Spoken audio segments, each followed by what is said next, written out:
à petits pas et en douceur. Poids 20. Depuis 6 ans, quand des gens qui essaient d'arrêter le sucre me contactent, stressés et inquiets parce qu'ils ont craqué et craignent que, en conséquence, leur vie tout entière s'effondre, je leur suggère de manger une côtelette de porc avec de la patate douce et des gourgettes vapeur arrosées d'huile d'olive. La croisade anti-sucre, dont on me dit que je suis largement responsable et pour laquelle je parcours le monde 5 mois par an, publie des livres et dirige une entreprise de 23 personnes dans un ancien entrepôt, avec un élevage de vers sur les toits et toutes sortes d'équipements clichés dignes d'une start-up numérique. Cette croisade a commencé peu après le pic d'anxiété survenu lors de la crise de la trentaine que j'ai mentionné plus haut. Je suis partie dans un cabanon de l'armée sur un terrain de 3 hectares de forêt dans l'arrière-pays de Byron Bay. Parce que c'est ce qu'on fait, non, quand tout part en sucette? Certains disent que c'est une façon de tourner la page. Pas moi. Les pages tournent sans arrêt. En une semaine, j'ai décidé de plier bagages et j'ai pris la route avec ce qui entrait dans le coffre de mon Holden Astra. Une mijoteuse, un blender, quelques vêtements, une trousse de toilette et mon vélo. Et j'ai vendu tout le reste lors d'un vide-grenier où les gens donnaient ce qu'ils voulaient. J'ai donné l'argent à l'école publique en partant. C'était plus simple que de marchander. Je ne voulais ni négocier, ni arnaquer les gens, ni avoir à traiter trop longtemps avec des humains de la vraie vie. Je suis restée 18 mois toute seule dans mon cabanon, en écrivant, pour gagner ma vie, la rubrique dont je vous ai parlé, dans laquelle j'enquêtais sur les moyens de vivre mieux et en meilleure santé. Le cabanon était une pièce avec au milieu un poêle à bois. On montait par un escalier extérieur à une chambre sous le toit. La salle de bain était aussi à l'extérieur.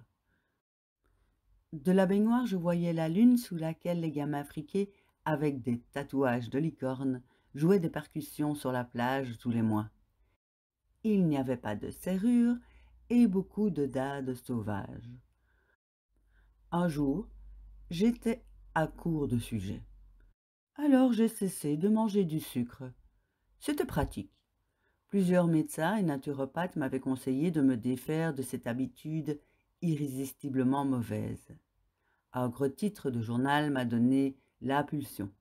Irrésistiblement mauvaise? J'étais le genre de personne à manger des sucreries saines, du miel dans mon thé chai, des dattes et des bananes dans mon granola nappé de sirop d'érable, des muffins sans gluten, etc. Je m'étais convaincue, et avais convaincu tout mon entourage, que je n'avais aucun problème. Alors que j'ingurgitais pratiquement 30 cuillères à café par jour de produits sucrants. Le fait que l'addiction au sucre aille de pair avec l'anxiété ne m'a jamais surprise, ni que les anxieux cachent leurs vices aussi consciencieusement. Nous sommes des accros à la dopamine, et nous n'aimons pas qu'on nous retire notre dose. C'était en janvier 2011. J'ai essayé le régime sans sucre pendant 2 semaines. Je me sentais bien, j'étais plus calme et ma peau resplendissait. Alors j'ai continué. J'ai poursuivi l'expérience par une série de posts sur un blog dans lesquels je partageais mes recherches et mes recettes et qui sont devenus un e-book. J'ai appris à faire ça toute seule dans mon cabanon. Puis une série de livres imprimés, puis un programme de cuisine en ligne qui a vu 2 millions de personnes abandonner la poudre blanche. Bref, quand j'ai mis au point le programme, j'étais fortement influencée par la notion bouddhiste de compassion. Peut-être avez-vous suivi mon programme de 8 semaines. Si c'est le cas, vous savez à quel point j'insiste sur la nécessité d'être indulgent et gentil avec soi-même pendant le processus. Les régimes punitifs ou draconiens ne fonctionnent pas. C'est parce qu'ils se fondent sur le fait de ne pas faire telle ou telle chose. Nous, les humains, nous sommes beaucoup plus doués pour faire quelque chose. Montrez-moi un panneau peinture fraîche, ne pas toucher, et je n'ai qu'une envie, c'est d'y mettre les mains. Alors, pour pouvoir changer, mieux vaut écarter l'autoflagellation. J'invite les gens à simplement faire l'essai d'arrêter le sucre. Rien de terrible. Je suggère d'essayer pendant 2 semaines et de voir ce qui se passe. Ça ne coûte rien d'essayer, dis-je, pour qu'il n'y ait pas de pression. J'insiste sur l'abondance de choses qu'on peut manger. Du fromage à l'oumi, du vin rouge, des noix de macadamia, du beurre, de la pizza au chou-fleur. Plutôt que de m'élever contre de mauvais aliments, j'ai fixé un cadre de 8 semaines qui autorise les écarts. En effet, la dernière théorie sur l'addiction montre que 60 jours avec quelques écarts sont plus efficaces pour se défaire d'une habitude que les 21 jours conseillés habituellement qui ne laissent pas de place aux petits ratages. Si on craquait, il fallait repartir de zéro. Ainsi, comme je l'explique à mes lecteurs auxquels je propose ma solution Côte de porc, craquer n'est pas un problème, c'est même une bonne chose. La sensation d'épuisement, d'instabilité et de brouillard qui s'ensuit nous conforte dans notre décision d'arrêter. Et pourquoi une côtelette de porc? Du point de vue nutritionnel, les protéines porcines sont parfaites pour réajuster les hormones de l'appétit et le taux de glycémie. Cette théorie s'appuie sur le travail que j'ai réalisé auprès d'une équipe du National Geographic qui a étudié les facteurs liés au mode de vie des populations du monde ayant la plus longue espérance de vie, dont une bonne consommation de porc et de vin rouge. Pendant ce temps, un grand changement se produisait dans le traitement de l'anxiété. Changement que j'ai suivi et sur lequel j'ai réfléchi sur mon blog personnel sarahwilson.com. Il se faisait plus doux et plus gentil. Si vous faites partie des gens qui ont fait, ne serait-ce que quelques pas, en compagnie de l'anxiété depuis la fin des années 1990, vous avez probablement suivi des thérapies cognitivo-comportementales. On a été matraqué par toutes sortes de théories de psychologie positive et de développement personnel. En plus d'être passablement agaçante, jouer avec du sable, des smileys jaunes, don't worry, be happy, ces approches consistent à changer quelque chose en soi et à infléchir ses comportements. Transformez-moi cette moue en sourire. En conséquence, j'ai développé une méfiance viscérale vis-à-vis de celle-ci et je ne suis pas la seule. Aujourd'hui, les thérapies cognitivo-comportementales et la programmation neurolinguistique sont dépassées par les thérapies fondées sur l'acceptation et l'engagement.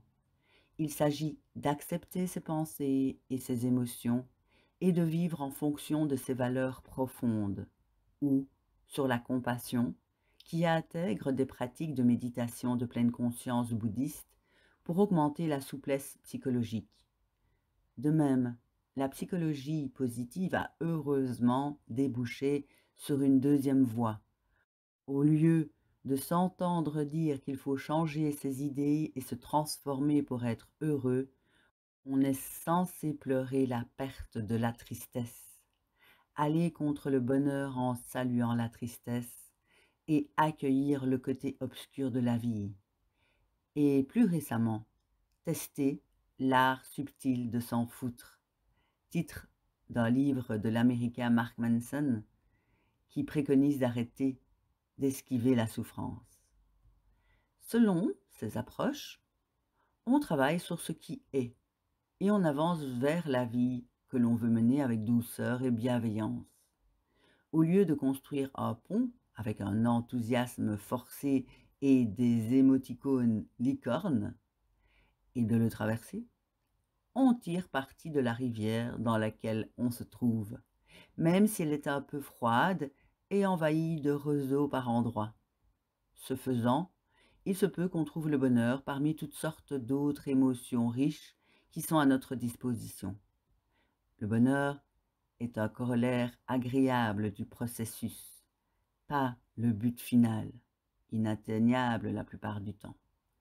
Pour Ruth Whipman, l'autrice de La quête du bonheur et pourquoi elle nous rend anxieux, la quête du bonheur aggrave l'anxiété parce que les attentes au sujet du bonheur que l'on est censé atteindre sont tellement grandes qu'on se sent toujours au-deçà.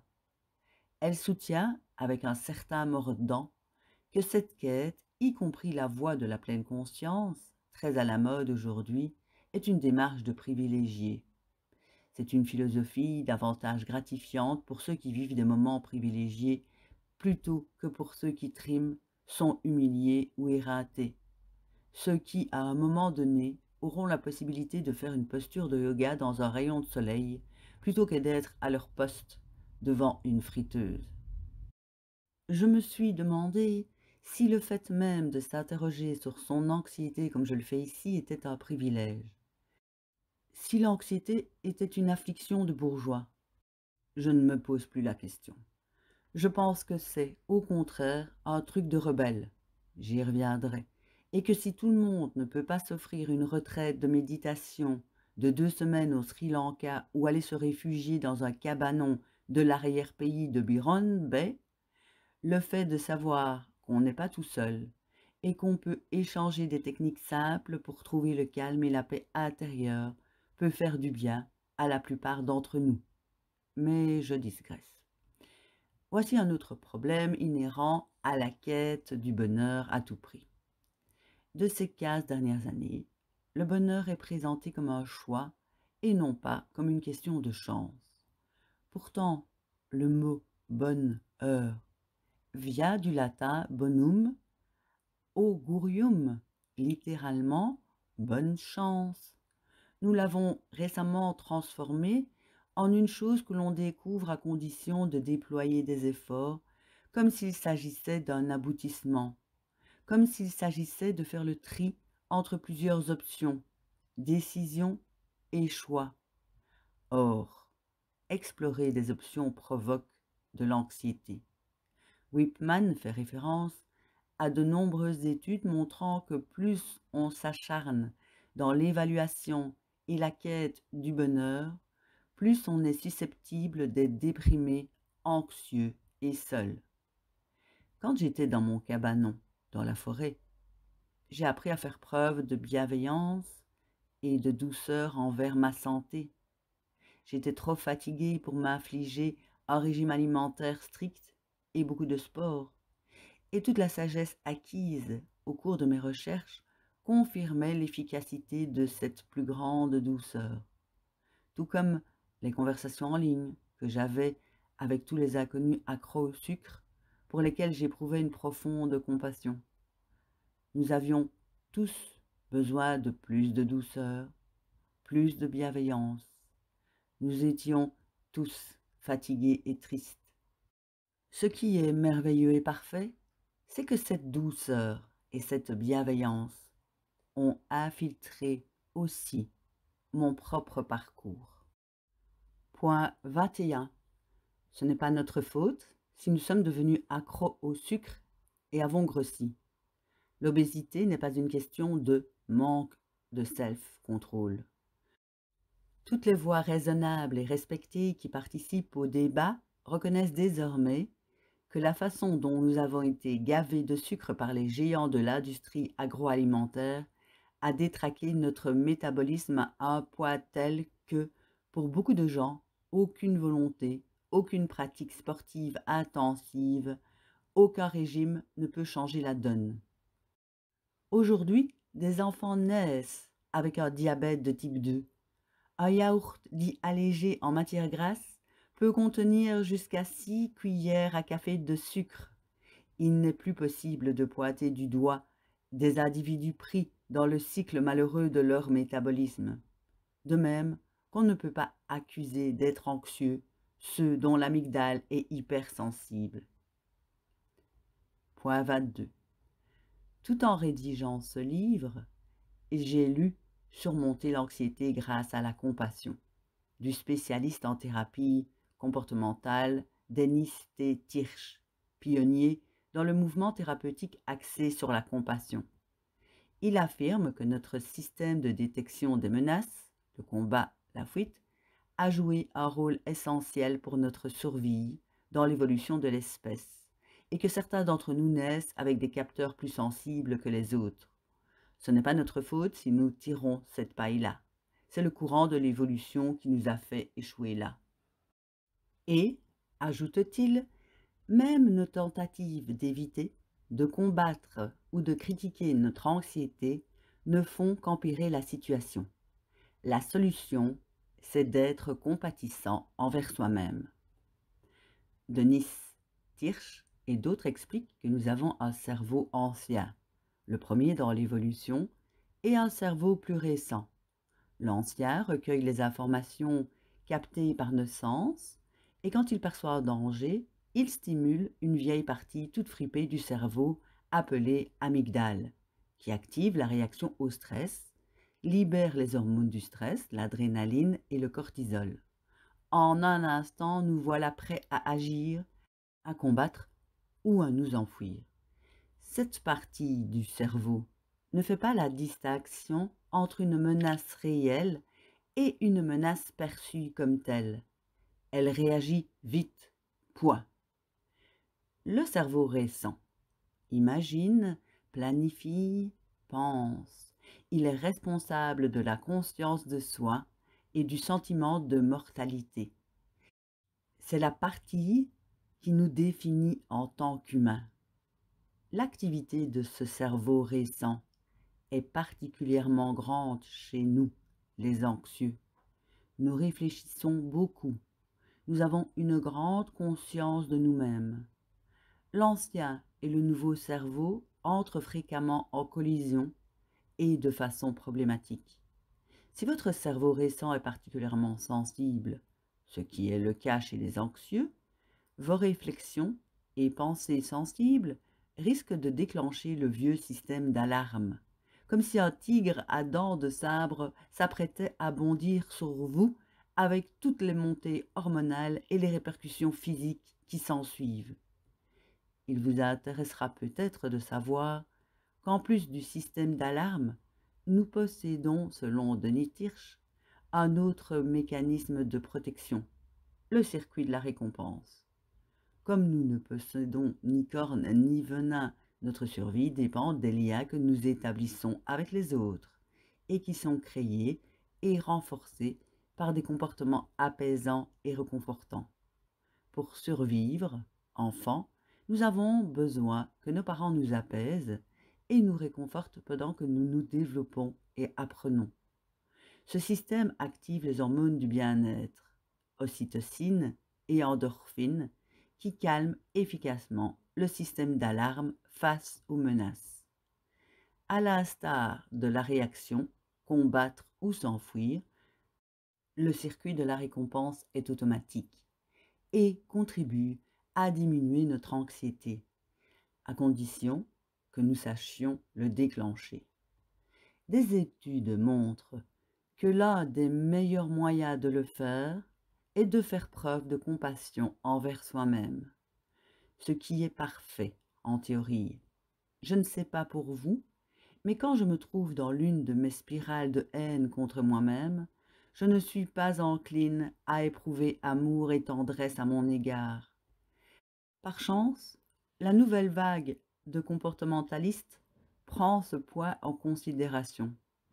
Ils reconnaissent qu'il est plus facile pour quelqu'un qui, comme moi, a tendance à s'autoflageller, d'éprouver de la compassion pour les autres que pour soi-même. D'autres études ont opportunément montré qu'éprouver de la compassion pour les autres provoquait cette même réaction qui active le circuit de la récompense dans le cerveau et tempère le système d'alarme empli d'anxiété face aux menaces. Bien sûr, c'est une théorie de plus parmi une longue série, mais c'en est une que je trouve intuitivement sensée, et depuis un certain temps. Parler à un enfant. Je ne vais pas remplir ce livre d'exercices que les gens comme moi sautent pour aller directement à la théorie. J'intègre seulement ceux qui conviennent aux gens comme vous et moi. Voici un bon moyen de vous inciter à la compassion envers vous-même si vous êtes plutôt du genre à vous détester. Je ne suis pas fan des exercices d'imagination, mais celle-ci est facile et me met rapidement dans de bonnes dispositions. Imaginez-vous quand vous étiez petit, ou imaginez un autre enfant, si vous préférez. Cet enfant est stressé et anxieux de ne pas avoir fini ses devoirs, ou il a peur qu'on l'embête, ou il se sent seul, abandonné ou perdu. Puis, imaginez la compassion que vous éprouvez à son égard et dites-lui que vous comprenez, que vous voyez ce qui se passe, qu'on ne lui en veut pas de ressentir ce qu'il ressent et que cela ne va pas durer toute la vie.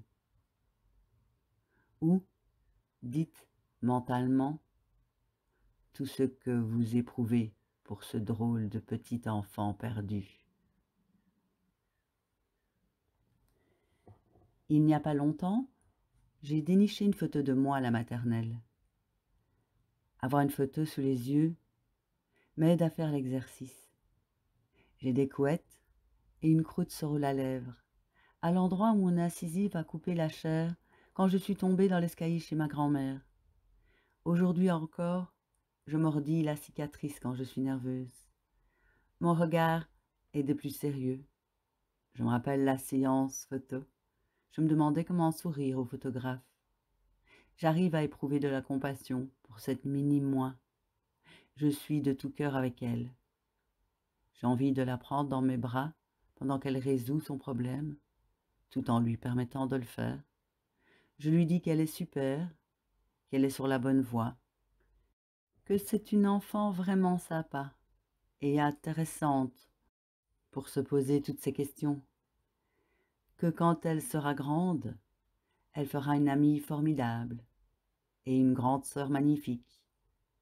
Je lui dis que je serai là tout le temps et qu'elle n'a donc rien à craindre. Quand j'ai terminé, je m'attarde un moment sur ces sensations émouvantes. Écrivez une lettre à votre anxiété. Voici un autre exercice visant à vous faire éprouver de la compassion et à activer ainsi la soupape du réconfort. Je l'aime bien parce qu'il me connecte à mon anxiété et me met face à ce qui se passe réellement. Je commence ainsi.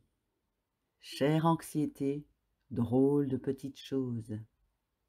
J'aime la considérer comme quelque chose de mignon et d'attachant en dépit de sa gravité. Comme un enfant qui donne tout ce qu'il peut lors d'une course de 200 mètres, rouge tomate sur le point d'exploser. Je sais de quoi elle est capable, ce qu'elle ressent. Je poursuis. Pas étonnant que... et valide le fait qu'elle se soit déclenchée. Pas étonnant que tu sois déséquilibré. Ça faisait 3 jours que je te néglige à cause de mon travail. Tu as l'impression d'avoir la tête dans le guidon et de ne pas comprendre clairement pourquoi tu vis.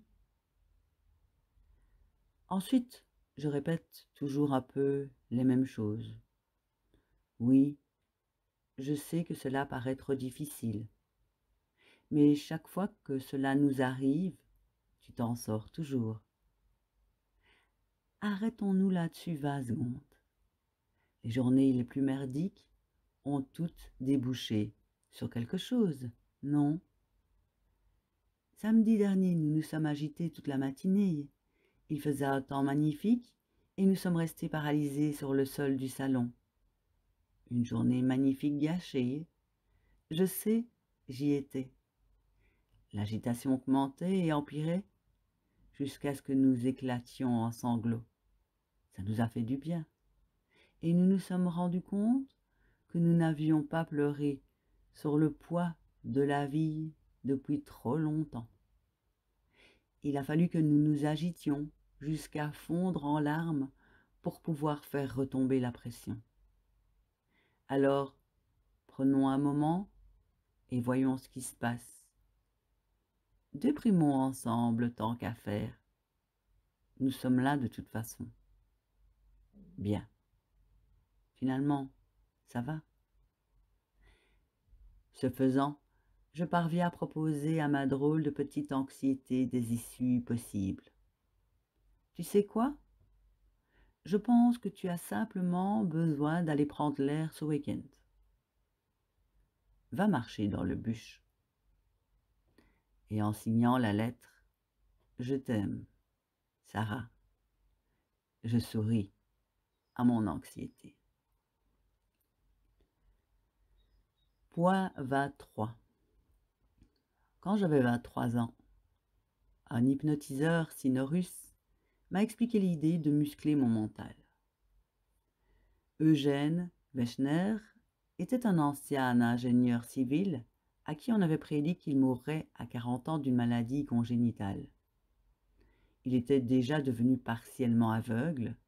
Pour faire face à une nouvelle aussi douloureuse, il a utilisé son cerveau de scientifique pour mettre au point ce qui est devenu une pratique d'auto-hypnose internationalement reconnue qui lui a permis, à la grande surprise générale, de vivre très longtemps et de recouvrer une bonne partie de sa vision. J'ai été la dernière patiente d'Eugène. Il était à la retraite depuis 1 an, mais il m'avait acceptée comme patiente parce que j'étais, selon ses douces paroles, en vrac.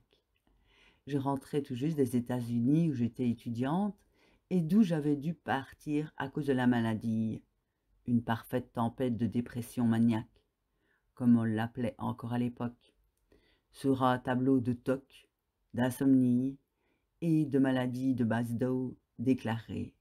Cette maladie auto-immune de la thyroïde précédant la maladie d'Hashimoto qui s'est développée plus tard à la trentaine. J'étais passée de la taille 40 à la taille 34 et avait du mal à respirer. Commençons par l'insomnie, suggéra Eugène. Je l'adorais.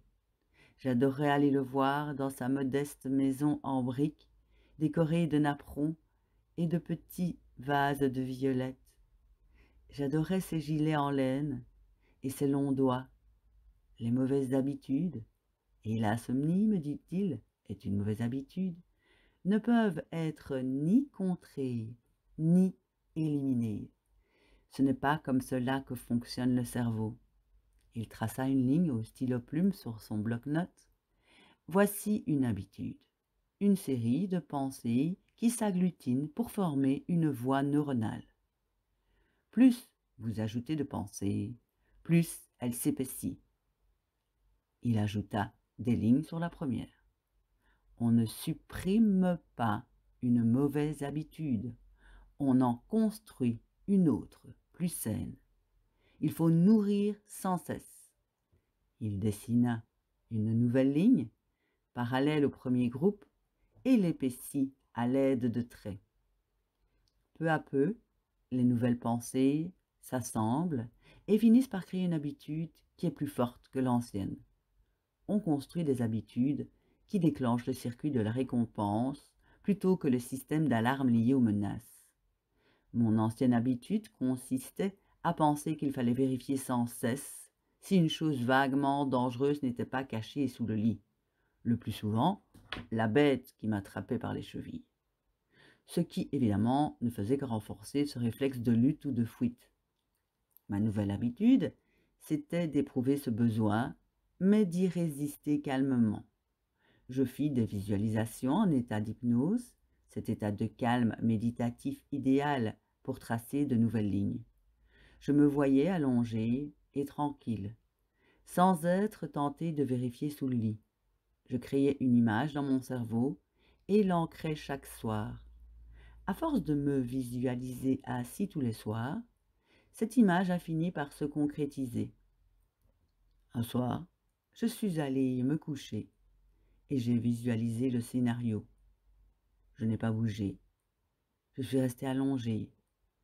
J'ai respiré, consciente du besoin viscéral de regarder sous le lit, mais je suis restée allongée pour voir ce qui se passait.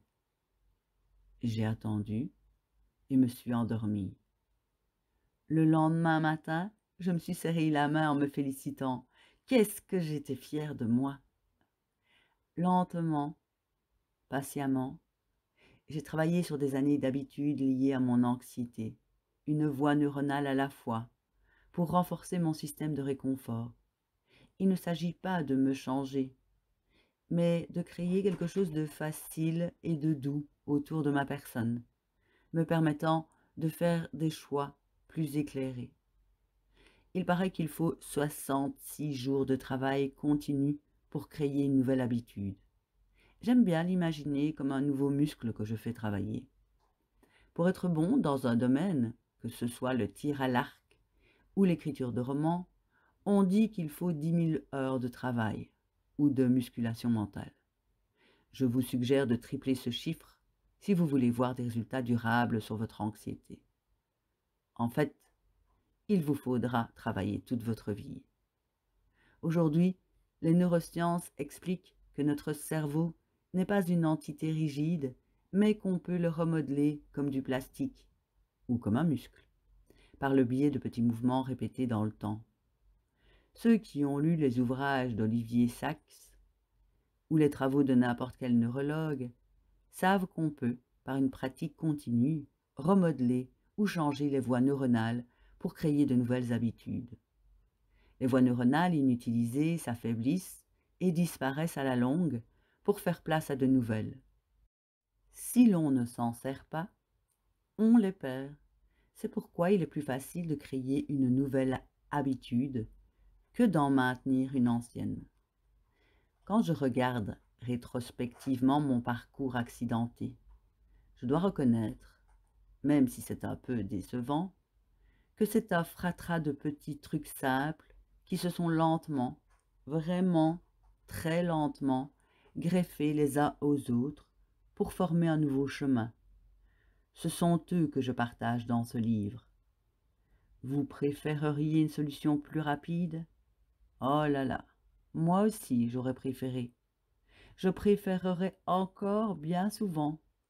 Mais au jeu qui s'accroche à cette idée, je dis « Redescends sur terre ». Faites votre lit tous les jours.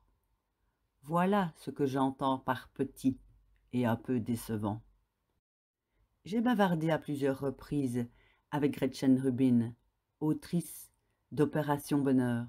Le livre original est resté en tête de la liste des meilleures ventes publiées par le New York Times pendant plus de 2 ans après sa publication en 2009. Nous nous contactons de temps à autre pour nous donner des nouvelles et échanger des idées pour vivre mieux. Un jour, je lui ai demandé si elle avait des trucs simples pour chasser son anxiété.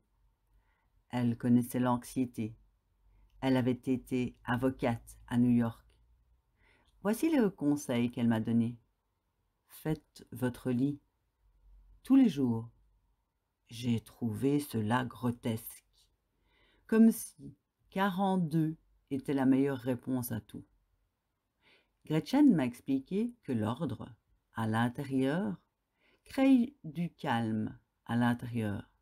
Mais c'était sur la partie tous les jours qu'elle tenait à mettre l'accent. Il est plus facile de faire une chose tous les jours, sans exception, que de la faire presque tous les jours. Quand on dit « je vais marcher 4 jours par semaine », on demande quel jour on va le faire et on se réveille en se demandant si on peut sauter le mardi. Tout à fait exact. Cela nous prépare à une surcharge de décisions à prendre. Alors on se dérobe et on ne fait pas l'exercice. Et on a un lit défait pendant des semaines. Cette astuce active le circuit de la récompense, jour après jour. Je ne suis pas du genre à faire mon lit. Mais après cette conversation avec Gretchen, je l'ai fait pendant plus d'1 an. Non parce que je trouvais un intérêt à ce que mon lit soit impeccable, je préfère le laisser ouvert pour l'aérer pendant la journée et le faire juste avant d'aller me coucher, mais parce que cela construisait quelque chose. Et au cas où vous auriez encore des doutes, il reste cette phrase d'Andy Warhol: soit une seule fois, soit tous les jours. Quand on fait quelque chose une fois, c'est excitant. Et quand on le fait tous les jours, c'est excitant. Mais si on le fait presque tous les jours, ce n'est plus bon. Une page sur le fait d'être anxieux, d'être anxieux, d'être anxieux. Je vais probablement revenir plusieurs fois sur ce point. Mais abordons-le ici franchement sur une nouvelle page. L'une des pires choses que l'on puisse faire subir à soi-même quand on est anxieux, c'est d'angoisser parce qu'on est anxieux. Je pense qu'au moins, oh oui, au moins 80% de mon anxiété vient du fait que je suis anxieuse, d'être anxieuse, et que 80% de cette anxiété secondaire existe parce que je suis anxieuse ou parce que j'en ai le ras-le-bol d'être anxieuse, d'être anxieuse. Et ça peut continuer ainsi ad infinitum. C'est une particularité de l'être humain. Nous sommes les seuls animaux sur cette planète capables d'être conscients, d'être anxieux. Nos amis non humains éprouvent de la peur ou de l'anxiété, mais cela s'arrête là. Donc, il y a une petite chose simple qu'on peut faire. En fait, c'est une grande chose fondamentale. Arrêter le cycle anxieux d'être anxieux. Franklin Roosevelt disait qu'il n'y avait rien à craindre, à part la peur elle-même. Je le dis autrement, ne craignez pas la peur. Voyez-la plutôt telle qu'elle est. Vous êtes anxieux, point. Pas la peine de vous flageller pour ça. Cela ne fera qu'augmenter votre anxiété. Pas la peine de penser que les choses devraient être différentes et que vous avez tout faux, car ça aussi vous rendra plus anxieux. Peut-être que ce sont les hormones, ou que le vent ne souffle pas dans la bonne direction. Peut-être que la situation est vraiment merdique et que la présentation que vous devez faire dans 2 semaines est stressante. Je comprends. Mais laissez cela et cessez de vous agiter parce que vous vous agitez. D'accord? Comme nous sommes humains, nous devons veiller à ne pas endurer cette souffrance. Mais comme nous sommes humains, nous pouvons aussi choisir de la regarder et de la voir pour ce qu'elle est. C'est de l'anxiété, certes, mais elle n'a pas à être une catastrophe sans fin. Même une crise de panique dure entre 10 et 30 minutes. Éprouvez l'anxiété et la laissez là. Voici notre défi. Dites simplement « Je suis anxieux ». Voici une chose qui revient souvent, notre vieille amygdale poussiéreuse qui gouverne l'anxiété a du mal à démarrer quand autre chose est en train de se produire. C'est bon à savoir, tirons-en parti. Ça a l'air idiot, je sais, mais le simple fait de dire « je suis anxieux » peut atténuer l'anxiété. Une étude récente a cartographié, grâce à l'imagerie par résonance magnétique, l'activité électrique du cerveau de sujets à qui l'on montrait des portraits de personnes affichant différentes expressions du visage. Quand on leur montrait l'image, leur amygdale était activée. Mais quand on leur montrait l'image et leur demandait de nommer les émotions affichées, c'était le cortex préfrontal qui était activé, alors que l'activité de l'amygdale diminuait. De plus, les chercheurs ont découvert que moins ils prononçaient de mots, mieux c'était. Je suis anxieux devrait faire l'affaire. Renforcez votre axe. Selon une étude publiée en 2016, La zone du cortex moteur primaire liée aux muscles axiaux, tronc, ceinture scapulaire et pelvienne, est directement liée aux glandes surrénales. En musclant ces muscles, on diminue la réaction de stress. Yoga, pilates, gainage font travailler les bons muscles, physiquement et mentalement. Cela paraît logique. Les gens voûtés, dont le tronc est peu musclé, sont souvent des gens angoissés.